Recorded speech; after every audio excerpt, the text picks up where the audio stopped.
आज सुबह मैं अपने मुख्यमंत्री श्री माननीय मोहन यादव जी का भाषण सुन रहा था रेडियो पर। तो जिस तरीके से भावुक होकर वो अपनी सरकार के कामों का महिमामंडन कर रहे थे, तो मेरा तो गला भर आया। यहाँ तक, यहाँ तक, यहाँ तक, मतलब आंखों से आंसू थम नहीं रहे थे। मैं इतना भावुक हो गया था। तो अपना दर्द बांटने के लिए मैं यहाँ चला आया। आप कभी किसी 15 साल के बच्चे से एक सवाल पूछना कि बेटा, अगर कभी आपके पास बहुत सारा पैसा आ जाए तो आप किस तरीके से समाज का भला करोगे?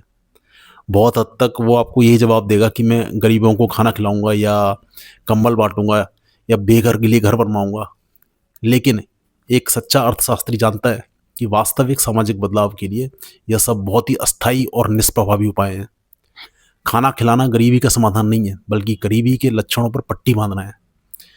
अब वह बच्चा है, उसने अर्थशास्त्र नहीं पढ़ा है, उससे हम ज़्यादा उम्मीद नहीं कर सकते। लेकिन जब चुनी हुई सरकार, जो दर्जनों विशेषज्ञों, सलाहकारों और अफसरों से घिरी होती है, जिन्हें राष्ट्र निर्माण के लिए दूरदर्शी नीतियां बनाने के लिए ही वेतन मिल रहा है, अगर वही सरकारें 15 साल के बच्चे जैसी नीतियां बनाएंगी, तो यह ज्ञान नहीं हो सकता। तब सवाल उठता है कि क्या ये लोग मूर्ख हैं, या फिर जनता को मूर्ख समझते हैं?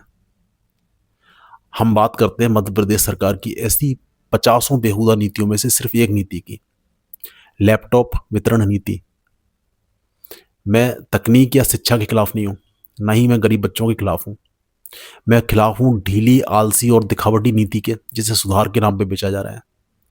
लैपटॉप योजना दिखने में बहुत अच्छी लगती है, लेकिन ईमानदार नहीं है।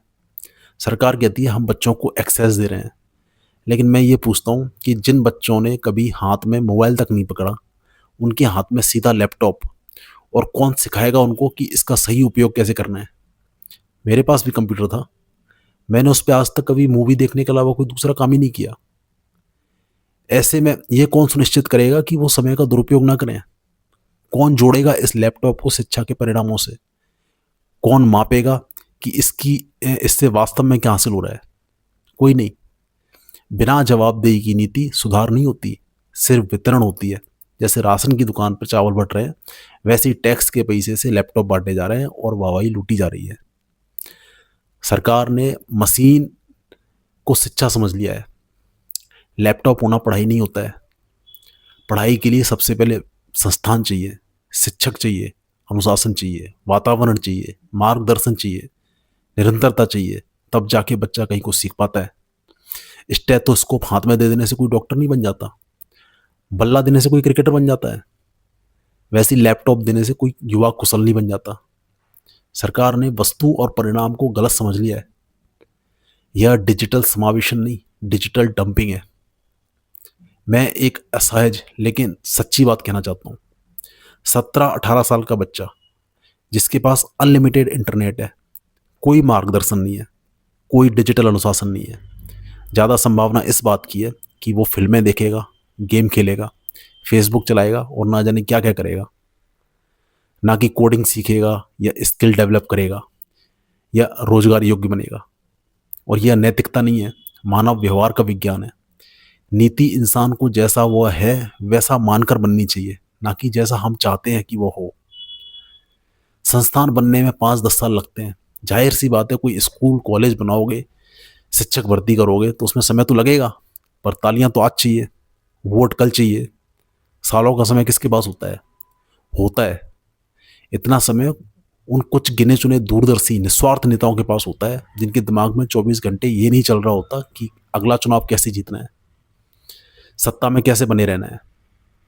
वो नेता और कुछ जिम्मेदार सरकारें राष्ट्र निर्माण के बारे में सोचती हैं। आसान योजनाएं जल्दी फैलती हैं, अच्छी योजनाएं मेहनत मांगती हैं। और जो सरकार हमेशा आसान रास्ता, तुरंत तालियां, जल्दी दिखने वाला फायदा चुनती है, वह कभी बौद्धिक पूंजी, इनोवेशन और कुशल वर्कफोर्स नहीं बना सकती। और यह योजना अंदर से अन्यायपूर्ण है। यह योजना इनाम देती है एक खराब परीक्षा प्रणाली को, रट्टा संस्कृति को और कोचिंग से निकले अंगों को, और दंड देती है उन औसत बच्चों को जो प्रतिभाशाली होते हैं, देर से निखरते हैं, हाथों से सीखते हैं और जिनमें कमाल की व्यावसायिक प्रतिभा होती है। 12वीं के अंक किसी भी क्षमता का मापदंड नहीं है। अगर लागत की बात करें तो 1100 करोड़ रुपए से ज्यादा की राशि इस योजना में अब तक खर्च की गई है। 1100 करोड़, सिर्फ 1-1 करोड़ रुपया खर्च करके हर कस्बे में छोटे-छोटे लर्निंग सेंटर बनाए जा सकते थे। अंग्रेजी, कंप्यूटर और कौशल विकास की लैब्स बनाई जा सकती थी। बेहतरीन पेशेवर तकनीकी प्रशिक्षकों को रोजगार दिया जा सकता था। पीढ़ियों तक काम आने वाली संपत्ति बन सकती थी। पीढ़ियों का भविष्य सुधर सकता था। लेकिन हुआ क्या? पैसा खाते में चला गया और लैपटॉप कबाड़े में बिक चुके होंगे अब तक। कोई स्थायी ढांचा नहीं बना। यह निवेश नहीं है, दिखावे की राजनीति है। इनकम लीकेज है प्रचार के साथ। जो सरकार सच में युवाओं की चिंता करती है, वो कभी यह नहीं सोचेगी कि कितनी तालियां बची, कितनी वाहवाही मिली। वह सिर्फ इस बात की चिंता करेगी कि क्या आज हम युवाओं के लिए शिक्षा और कौशल विकास का ऐसा बुनियादी ढांचा और ठोस वातावरण तैयार कर रहे हैं क्या, जो 10-15 साल बाद प्रदेश में रोजगार की समस्या को हमेशा के लिए समाप्त कर दे।